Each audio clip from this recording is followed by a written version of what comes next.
नमस्ते। हजुर नमस्कार। आरामै हुनुहुन्छ? एकदमै। भनेपछि के छ विकास निर्माण गतिविधि के भइरहेछ, हजुरको वडा के भइरहेछ, समग्र बारेमा हामीलाई जानकारी दिनु न। सर्वप्रथम तपाईलाई धन्यवाद र बसेरीमा मेरो गङ्गा जमुना वार्ड नम्बर 6 मा हजुरहरू पाल्नु हुँदा म स्वागत गर्न चाहन्छु। विकास निर्माण काम जब म निर्वाचित भएर आइसकेपछि यहाँको हामीले प्रदेश सरकार, संघीय सरकार र स्थानीय सरकारको तीनवटै सरकारसँग मिलेर सर्वप्रथम त हामीले जनताको चाहना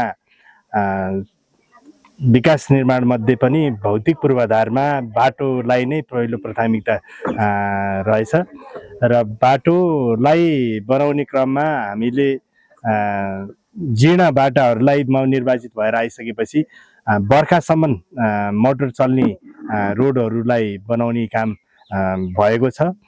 त्यस्तै गरी स्वास्थ्यमा हामीले बसेरी स्वास्थ्य चौकीलाई एउटा चाहिँ डिआर एक्सरे मेसिनद्वारा पालिका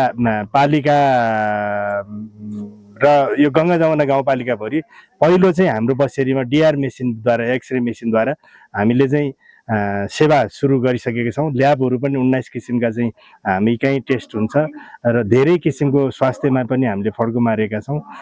त्यस्तै गरी शिक्षामा हाम्रो वडाभित्र 3वटा मावि स्कुल छन्। त्यसमा 3वटै मावि विद्यालयमा हामी आइसकेपछि शिक्षालाई चाहिँ मैले पहिलो प्राथमिकता राखेर काम गरेँ।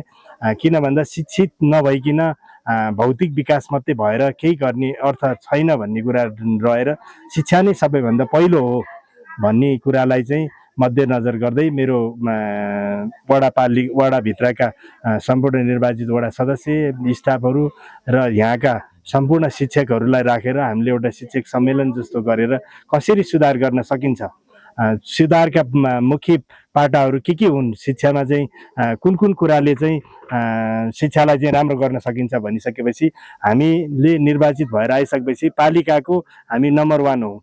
एससीको रिजल्टमा पनि हरेक वर्ष हाम्रै वडाभित्र चाहिँ हामी फर्स्टमा, जिपीमा पनि फर्स्ट हो। तीनवटै स्कुलमा पनि हामी अहिले पनि 100% 2टा विद्यालयले 100% पास गरेको छ। एउटा विद्यालयले केही 83-85% चाहिँ पास गर्न सफल हुनुभएको छ।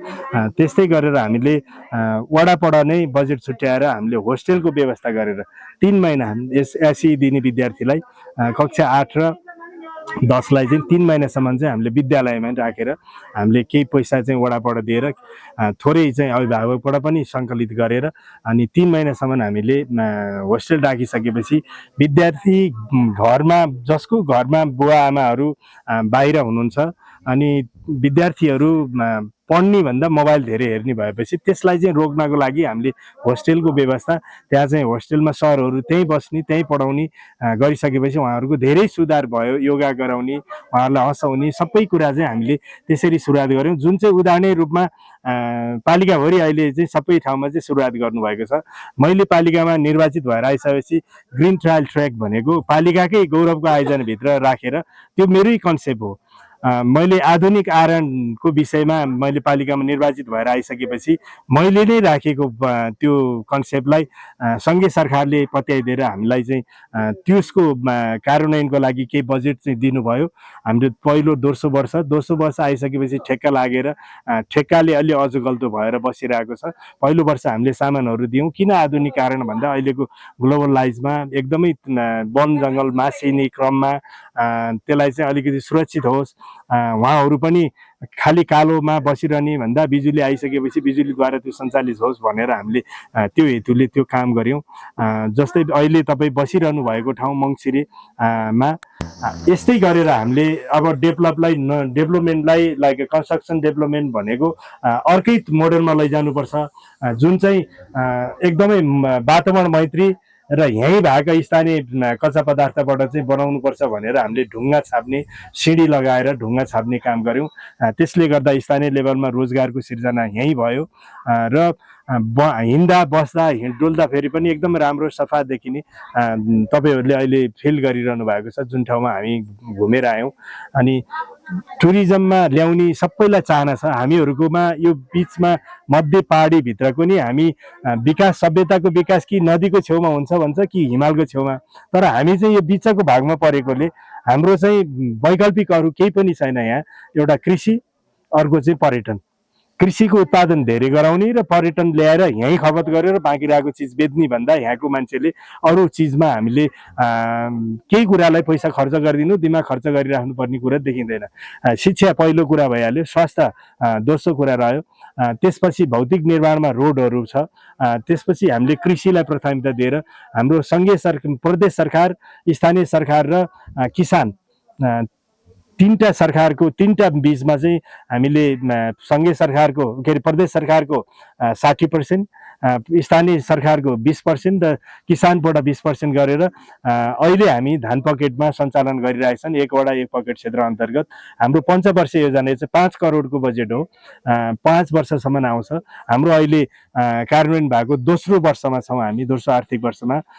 त्यो चाहिँ हामीले पञ्चवर्षीय योजनामा चाहिँ हामीले कृषि एम्बुलेन्स सहितको चाहिँ हामीले एउटा बनाएका छौँ। अहिले हामीले धान मिल हाम्रो सञ्चालन आइसकेको छ, तोरीको मिल सञ्चालन छ, पिस्ने हरेक कुराहरू किसानलाई अलिकति सुविधा होस्। जस्तै किसानले एक पाथी तोरी भयो भने यहाँ चाहिँ टाढै जान पर्ने थियो, अहिले चाहिँ यहीँ सुविधा पाउनु भएको छ। त्यसले गर्दाखेरि उहाँहरूले उत्पादन गर्नको लागि चाहिँ धेरै नै हौसिएर लाग्नु भएको छ।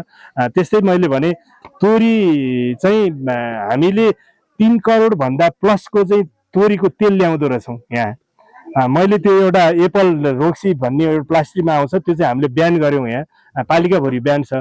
त्यो पनि हामीले अध्ययन गर्दाखेरि 48 लाख, एक वर्षमा 48 लाख जतिको चाहिँ हामीले त्यो रोक्सी ल्याउँदो रहेछौँ। त्यसलाई यो होइन, यो वाडामा हामीले त्यसलाई चाहिँ के गर्यौँ भने बिहान गरिदिउँ। बिहान गरिदिइसकेपछि अहिले स्थानीय लेभलमै उहाँहरूले जति त्यो पैसा बाहिर जान्थ्यो भने त्यो त यहीँ बस्यो। मैले तेल पनि त्यस्तै गरेर बाहिर हामीले 3 करोड प्लसको चाहिँ तोरीको तेल यहाँ ल्याउँदै गर्दाखेरि अहिले स्थानीय लेभलमा हामीले उत्पादन बढाउनु छ। यो चाहिँ हेल्थ स्वास्थ्यसित जोडिएको कुरा छ। सरसफाइसित स्वच्छ पिउने पानी चाहिँ हामीले करिब करिब सबै घर गाउँघरमा हाम्रो एक घर एक धारा चाहिँ सम्पन्न भइसकेको छ। यसपालि हामी गोठ बँधेर अब चौतारा समेत हामीले चाहिँ राखिसकेका छौँ। अनि यो सबै सँगै जोडेर आउँदाखेरि मैले स्वास्थ्यसितका कुराहरू, स्वास्थ्यलाई जनतालाई चाहिँ स्वास्थ्य संस्थासम्म पुर्याउनु भन्दा पहिल्यै हेल्थलाई चाहिँ हामीले कन्सियस गरेर तपाईँहरूले खाने हाइजेनिक कुरा, तपाईँ बस्ने ठाउँको हाइजेनिकका कुराहरू यो चाहिँ महत्त्वपूर्ण छ है भनेर बुझाउँदै जाँदा अहिले चाहिँ नमुना टोल हामीले धेरै टोल घोषणा गरिसकेका छौँ। अब मैले अलिकति रोकेँ तपाईँले, अब आफै पर्यटन व्यवसायी पनि हो, यति धेरै सम्भावना बोकेर निर्वाचनमा उम्मेर भयो, जित्नु पनि भयो, तर वडा अध्यक्षले यति धेरै सम्भावनाहरूलाई विकासको चरणमा कार्यान्वयन गर्न त चुनौती त देखियो नि। अवश्य पनि जति विकासको चाहना तपाईँले भनिराख्नु हुँदाखेरि जति चाहना छ जनताभित्र त्यति पुर्याउनको लागि चाहिँ बजेटको अभाव, हामी जस्तो सानो बजेटमा खेल्नुपर्ने। तर पहुँचमा हाम्रो चाहिँ एउटा चाहिँ म के भन्छु भने बसिरीवासी जनतालाई चाहिँ म धन्यवाद दिन चाहन्छु। मसँगै हिजो प्रतिस्पर्धी रहनु सर पनि आज बजेट ल्याएर विकास गर्नलाई एउटै हातेमालो। हामीले अघि नै मैले भने किन भन्दा सबै जनताको समग्र बसेरी विकासमा एउटा वडाध्यक्ष मात्रै होइन, म त एउटा क्याटलिस्ट हो। मैले भनेको म एउटा पुलको सेतु पुल बन्न सक्छु। केही चिज आउँदाखेरि उहाँहरूले नबुझ्ने छ भने कानुनी कुरा बुझाएर यो चिजलाई यस्तो गर्नुपर्छ है भनेर लैजानको लागि यहाँ विभिन्न राजनीतिक दलका नेताहरू हुनुहुन्छ, उहाँहरूको आफ्नो पहुँचमा लिएर आइराख्नु भएको छ। मैले उहाँहरूलाई विशेष किसिमको धन्यवाद दिन चाहन्छु। किन भन्दाखेरि यो चाहना अहिले पनि गङ्गा जमुना गाउँपालिकाभरि सबैभन्दा ठुलो बजेटमा काम गरिरहेको वडा हामी नै हो। एउटै विद्यालयको हामीले 4 करोडको भइरहेको छ। हाम्रो 4 वडा त तपाईँको रोडको मात्रै ठेक्का लागिरहेको छ यहाँ।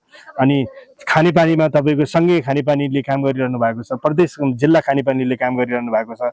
अब पर्यटन क्षेत्रमा म आफै भएर हामीले पर्यटनको पनि एउटा समग्र गङ्गा जमुना गाउँपालिकालाई हामीले टानसँग मिलेर, ट्रेकिङ एसोसिएसन अफ नेपालसँग मिलेर हामीले चाहिँ एउटा डिपिआर प्रोग्राम गरिसकेका छौँ, जसको लागि चाहिँ ग्रिन टाइल ट्रेक चाहिँ मेरै कन्सेप्टबाट बिल्ड गरेर म आइसकेपछि हाम्रो उता 1 नम्बरबाट बिल्ड गर्दै अहिले चाहिँ 3 नम्बरमा र 5 नम्बरको बीच भागमा चाहिँ काम भइरहेको छ।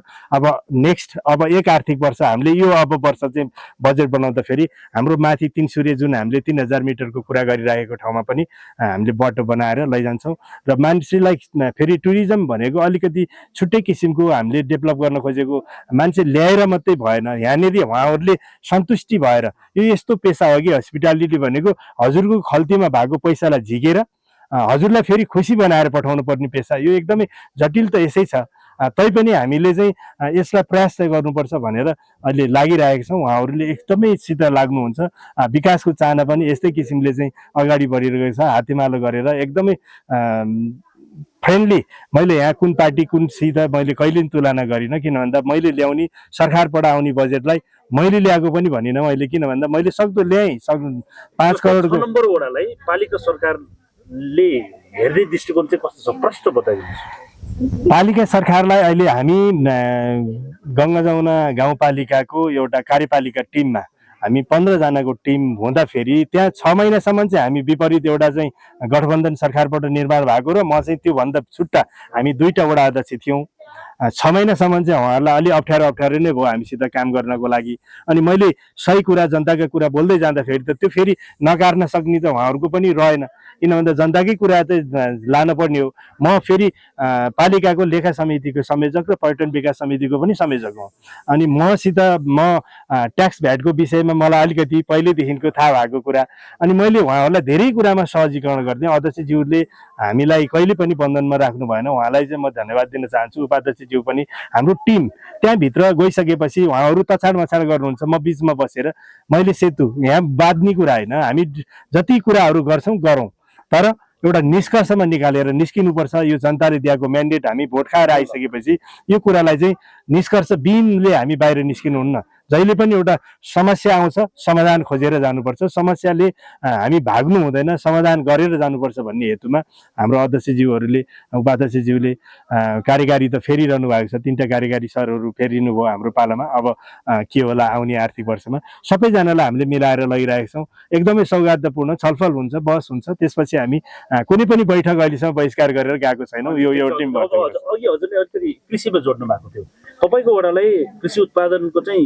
पकेट क्षेत्र बनाउन सम्भावना छैन के चाहिँ बढी उत्पादन हुन्छ यो वडामा? हाम्रो वडा अहिले पकेट क्षेत्र नै हो, हाम्रो चाहिँ धान पकेट क्षेत्र। हाम्रो चाहिँ धानलाई चाहिँ मैले अघि नै भने 1600 मिटरबाट लिएर 500 मिटरसम्म चाहिँ हाम्रो यो बुढी गण्डकीको किनारसम्म हामी चाहिँ यो आन्तरिक सीमान्तकृत गाउँपालिकाभित्र गाउँपालिकामा पर्छौँ, किन भन्दा पारिपट्टि गएपछि गण्डकी प्रदेश हो, अनि मानबु अब गण्डकी प्रदेशको हाम्रो छ। हामी चाहिँ एकदमै यो बिचमा विकासको चाहिँ धादिङ जिल्लाको नि अन्तिम गाविस पहिलाको अहिलेको चाहिँ गाउँपालिकाको अन्तिम वडा हो यो।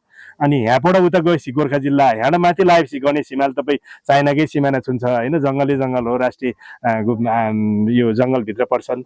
अनि यहाँ यति धेरै सम्भावना छन् कि मैले भनेको हामीले कृषि पर्यटनलाई जोडेर हाम्रो चाहिँ भएको भूगोल जस्तै माथिल्लो जङ्गललाई चाहिँ हामीले अहिले पहिला चाहिँ यहाँको जनताले सबै जङ्गलसित रहेर आफ्नो जीवनोपार्जन गर्नुहुन्थ्यो। बिहानै जङ्गल जाने, त्यहीँबाट घाँस ल्याउने, त्यहीँबाट च्याउ ल्याउने, त्यहीँबाट चाहिँ हरेक चिज ल्याएर चाहिँ बाँच्नु पर्थ्यो। अहिले जङ्गल जान छोडिनु भएको छ भनेको हामीले फेरि त्यसलाई चाहिँ कुन तरिकाले पर्यटनमा लगेर चाहिँ उपयोग गर्न सकिन्छ भन्ने हामीले एउटा गाउँपालिका भोरिको एउटा डिपिआर प्रोग्राम चाहिँ पेश गरिसकेका छौँ। मैले पटक त्यो कुरालाई पेश गरेर हामीले चाहिँ कृषि उत्पादनलाई चाहिँ हाम्रो टिमुर पकेट छ, यहाँ हामीले चाहिँ कफी खेतीको सुरुवात गरेका छौँ। यहीँ तपाईँले देख्नुहुन्छ पछाडिपट्टि सुन्तला लगाइराख्नु भएको छ। हाम्रो चाहिँ धान मकै कोदोमा हामी आत्मनिर्भर छौँ। अनि आलु अत्याधिकै उत्पादन हुन्छ। हाम्रो चाहिँ लेक बेल्टमा हिउँदे आलु र बर्खे आलु 2 किसिमको आलु चाहिँ उत्पादन गर्छौँ र हाम्रो यहाँ कृषि सहकारी संस्थाले चाहिँ त्यसलाई चाहिँ धेरै राम्रो हाम्रो यो पकेट एरियालाई पनि हामीले सहकारीद्वारा काम गरेका छौँ। त्यही कारणले गर्दा उहाँहरूले धेरै किसिमको बिउ बिजनदेखि लिएर हामीले रैथाने बालीलाई कसरी संरक्षण गर्ने सम्बन्धमा हामीले चाहिँ कार्ययोजना बनाएर अगाडि बढिरहेका छौँ। अब यति धेरै कुराकानी गर्दै गर्दाखेरि अध्यक्षज्यू भौतिक पूर्वाधारतर्फको सडक पूर्वाधार चाहिँ अलिक समस्या देखिएको छ होइन। त्रिपुरा सुन्दरी सिक्टारदेखि यो तल बसेर बुढाथुम हुँदै आउने सडक चाहिँ यदि पानी पर्यो भने बस आउन सक्दैन यहीसम्म होइन सोच्नु भएको थियो सरले भन्नुभएको कुरा एकदमै सही हो। जस्तै शिखाटारको ओह्रालोबाट हामी चाहिँ त्रिपुराको हाम्रो चाहिँ यो वार्ड चाहिँ मैले अघि नै भने जिल्लाको अन्तिम ठाउँ अनि पालिकाबाट तल के अरे त्रिपुरा सुन्दरीको 2 नम्बर वार्ड र 3 नम्बर वार्ड अनि त्यही बाटो भएर आउनुपर्ने। उहाँहरूले पनि आफ्नो छेउमा त्यहाँ चाहिँ जनसङ्ख्या कम भएको यो बाटो माथि जाने हो भनेपछि उहाँहरूले पनि त्यसरी वास्ता नगर्ने। हाम्रो सानो बजेटले त्यहाँसम्म पुग्ने पहुँच नहुने। हामीले अहिले पनि तपाईँको 6 नम्बर वार्डले 7 नम्बर वार्डको आधा भागसम्म हामीले नै बनाएर लिएर आएका छौँ। किन भन्दा उहाँहरूले यतापट्टि नहेरिदिने, हामीपट्टि आउने बाटोलाई नहेरिदिने, अन्तिम भएपछि हेपिने रहेछ र सानो बजेटले हामीले काम गर्न गाह्रो भयो। अर्को हाम्रो सरले भनिरहनु भएको ठाउँलाई चाहिँ यो बुढी गण्डकी बन्ने प्रोजेक्टले एकदमै डिस्टर्ब गर्यो। कस्तो भने चक्रपथभित्र उहाँहरूको नक्साङ्कामा राखिदिनु भएको छ त्यो तल्लो बाटोलाई। अनि हामीले बजेट माग्न जाँदाखेरि प्रदेश सरकार सङ्घीय सरकार जहाँ जाँदाखेरि पनि यो चक्रपथभित्र पर्छ, यो बाटोलाई चाहिँ अध्यक्षज्यू यसपालि चाहिँ नगरौँ है, यो यसपालि नै भनिहाल्छ बुढी गण्डकी तपाईँको पहिलो त बाटो नै खन्ने हो भन्नुहुन्छ जहिले पनि।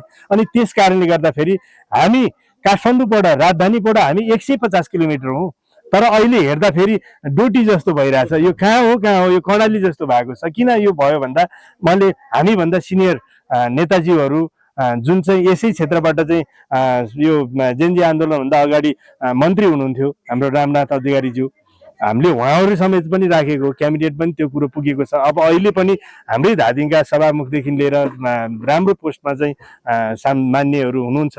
अब उहाँहरूले यसलाई पनि चाहिँ राख्नुहुन्छ विकास निर्माणको जनताको चाहना र यहाँको पर्यटन क्षेत्रलाई उजाड गर्नको लागि र यहाँको जनतालाई अहिले चाहिँ माइग्रेट भएर तल गइरहेको जनतालाई यहाँ रोक्नको लागि केही ठोस योजना विकासको ठुलो योजना चाहिँ ल्याउनुहुन्छ भन्ने मैले आउने आर्थिक वर्षलाई चाहिँ उहाँहरूले पार्ने कुरा चाहिँ आइरहेको छ।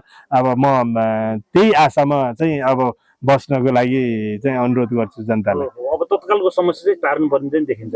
एक रात पानी पर्यो भने गाडी चल्दैन, एम्बुलेन्स चलाउनु पर्यो होइन। त्यो हामीले हामीले विपद व्यवस्थापन भन्ने पनि छ, तर गाडी चाहिँ हाम्रो गए वर्षदेखि नै बर्खामा पनि आइरहेको छ सर, एम्बुलेन्स पनि चलिरहेको छ। हाम्रो चाहिँ जति बनाउनु पर्ने बाटो पहिला चाहिँ के गरिदिनु भयो भने बाटो चाहिँ धेरै खन्नु भयो अनि बाटोलाई संरक्षित गर्नलाई अब अहिले अपुग बजेटको कारणले गर्दाखेरि हामीले जनताको धेरै किसिमको चाहना हुन्छ। अब तपाईँको हामी अहिले खानेपानीको सबै कुरो टुङ्ग्याइसकेपछि खानेपानीमा बजेट छुट्याउनु परेन।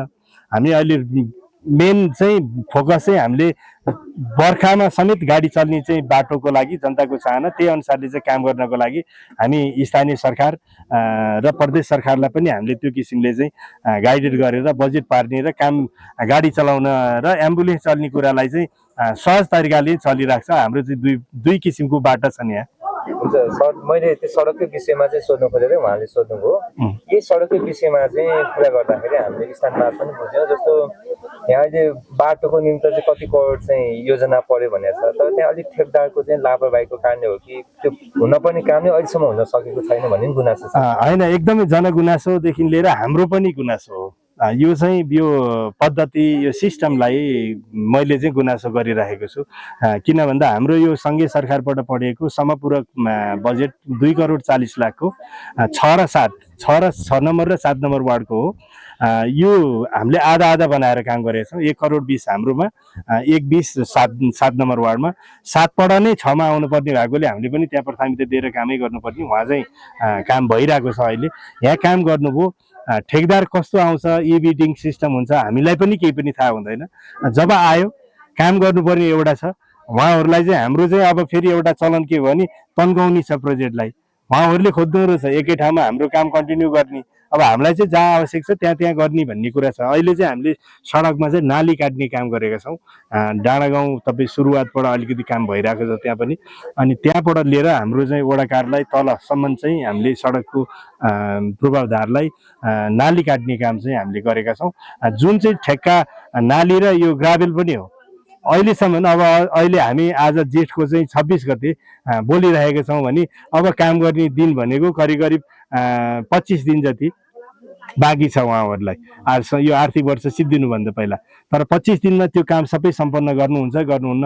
हामीले पटक पटक मुख्य ठेकेदारलाई पनि पटक पटक चिठी काट्नु भएको गाउँपालिकाले, मैले पनि पटक पटक गएर उहाँलाई चाहिँ कराउने भन्दा पनि सिस्टममा चिठी लेखेर दबाब दिने कुरा चाहिँ गरिरहेका छौँ। र फिल्डमा काम गर्ने मान्छे अर्को आइदिने र ठेक्का अर्को मान्छेको पर्ने गर्दाखेरि यसले गर्दाखेरि यो सिस्टमलाई चाहिँ अलिकति गडबड छ। यो सिस्टमलाई सुधार गर्नुपर्ने देखिन्छ। अन्तिम अध्यक्ष अन्तिमतिर आइसके तपाईँको कार्यकालको अन्तिम कार्यकाल पनि हो। हजुर, वडा अध्यक्षको अनुभव मजाले लिनुभयो हजुर होइन, दुःख मेहनत परिश्रम गर्नुभयो, वडालाई यहाँसम्म ल्याउनु भयो। हजुर। अब मेरो कार्यकालमा यो चाहिँ मैले गरेँ है भन्ने गर्व गर्न लायकको 1-2वटा काम छ, त्यो चाहिँ भनिदिनु। मैले आइसकेपछि खानेपानीमा चाहिँ हामीले एउटा सफलतापूर्वक एक घर एक धारा स्वच्छ पिउने पानीलाई हामीले पुर्यायौँ। कृषिमा हामीले एउटा क्रान्तिकारी परिवर्तन नै, जस्तै 5 करोड हाम्रो जस्तो वडाले त्यति ठुलो बजेट ल्याएर धान पकेट अब विभिन्न अरू कुराहरूलाई गर्नुको लागि हामीले त्यसमा गौरव गर्ने विषय नै छ। यो चाहिँ म छोडेर जाँदाखेरि पनि आइरहने बजेट रह्यो। अहिले हजुरलाई मैले भने बसेरी ब्रान्डको चामल आउँदैछ हाम्रो, यो एकदम महत्त्वपूर्ण कुरा छ। अहिले निस्किसकेको छ अब हाम्रो। अर्को भनेको पर्यटनलाई, म आफू पनि पर्यटन व्यवसाय भएकोले मेरो तलपट्टि मेरो घर पनि पर्यटन मन्त्री नै बनाएको छु मैले। र त्यो पर्यटनलाई चाहिँ मैले, हामी कहाँ अहिले पनि विदेशी पर्यटकहरू आइराख्नुहुन्छ। जस्तै अरू वडामा यहाँ त यो गङ्गा जमुनाभित्र धेरै पर्यटन व्यवसाय हुनुहुन्छ, हाम्रो वडाभित्र मात्रै 30 जना चाहिँ पर्यटन ट्रेकिङ व्यवसाय अनि होटल व्यवसाय गर्दा 50-60 जना हुनुहुन्छ। उहाँहरूले पनि ल्याइराख्ने अनि सिकिराख्दाखेरि अहिले पर्यटनलाई नै हामीले चाहिँ अर्को महत्त्वपूर्णका साथ राखेका छौँ। हामीले त्यस्तै के अरे माउरी पालनलाई चाहिँ हामीले त्यसरी नै प्राथमिकताका साथ दिएका छौँ। उत्पादनलाई मैत्री चाहिँ धान कोदो मकै, अब त्यसलाई उत्पादन गर्दा गर्दै हामीले चाहिँ टिम्बुर खेती, वैकल्पिक खेतीहरू पनि जुन चाहिँ नगदे चिजमा चाहिँ जानको लागि प्रवर्तन गर्दैछौँ। यस्तै कुराहरूबाट चाहिँ मेरो समय अहिलेसम्म गइरहेको छ सर। अब 84 आउँछ, चुनावको तयारी पनि गर्ने तयारीमा हुनुहुन्छ कि दोहोऱ्याउनुहुन्छ कि पालिकाको टाउकै हान्ने सोचमा हुनुहुन्छ?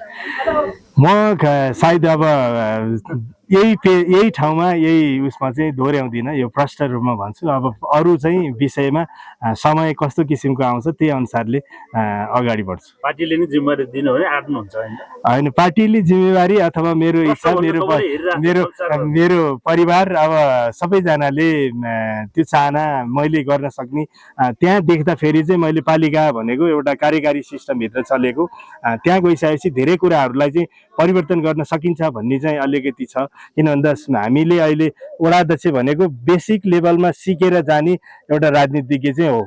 यसलाई संविधान, कानुन, जनताको चाहना र कहाँनिर मिलेको छैन भन्ने कुरा चाहिँ स्पष्ट रूपमा थाहा छ। यो चिजलाई चाहिँ हामीले क्यारी गरेर जो कोही म अथवा अरू कोही साथीहरू कार्यपालिकाभित्र आउन सक्नुहुन्छ त्यो हामी स्वागतै गर्छौँ। र म पनि अब यही पेसामा लागिसकेर यही नै मेरो राजनीति नै पेसा हो भनेर लागेको चाहिँ होइन, मेरो वैकल्पिक छ। मभन्दा उत्कृष्ट मान्छेहरू अरू आउँदा फेरि उहाँलाई स्वागत। अब समयले त्यस्तो ल्यायो भने हामी पनि नै भन्ने चाहिँ छैन।